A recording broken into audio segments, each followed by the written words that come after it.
As of yesterday, Bitcoin is now integrated into MetaMask, so it's not only for Ethereum anymore. And in this video, I'm going to show you exactly how you can get started using MetaMask to store, send, and receive Bitcoin. So for starters, you're going to want to go to metamask.io/snaps. And this is the new feature that they've released that allows you to integrate Bitcoin as well as a number of other features into MetaMask. And when you hit Discover Snaps, you're going to see all of the different features that you can now integrate into your MetaMask wallet. And this one right here, Zion, is the world's first application that's allowing users to directly manage Bitcoin within the MetaMask interface without having to wrap tokens on the Ethereum network. So what you're going to want to do is add the Zion Snap to your MetaMask browser extension wallet. It's going to pop up telling you that this is a third-party software and that you have to use it at your own risk. And of course, I wouldn't recommend using MetaMask, especially in a hot wallet version, to store any significant amount of Bitcoin. But for small amounts that we're comfortable keeping in a hot wallet, it's very convenient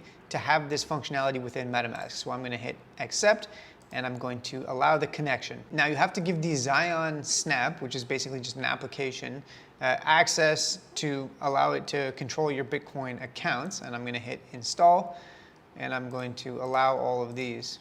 Okay, the installation is now complete and it's ready to use. And so this is the web application, btc.justsnap.io. You have to connect your MetaMask wallet, which I'm going to do now.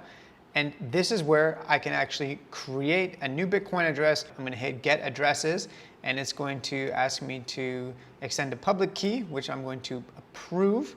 And it says this should take about 10 seconds. Okay, my Bitcoin wallet is now ready to go, so I can start using Zion. And you'll see I will now be able to actually receive Bitcoin by copying my wallet address here and sending some Bitcoin from a centralized exchange or from any other Bitcoin wallet, which I will do right now. Okay, so I've requested to send a small amount of Bitcoin from an exchange that I use to my new Zion/MetaMask wallet. Now let's go back and see if that worked. All right, and the Bitcoin has been received, so this actually works. And now I can use MetaMask to control a Bitcoin wallet, which is pretty awesome. Now, in terms of the other features of the wallet, I can send it out by hitting on this button here, choosing how much, and then pasting the destination address. I can also see the different transactions here that show up on the right-hand side, or I can hit the All Transactions tab and they'll show up here. I can actually buy Bitcoin directly into my Zion/MetaMask wallet if I wanted to do so using a Visa card or a MasterCard, but the fees on that are probably pretty high, so I'm not going to do that.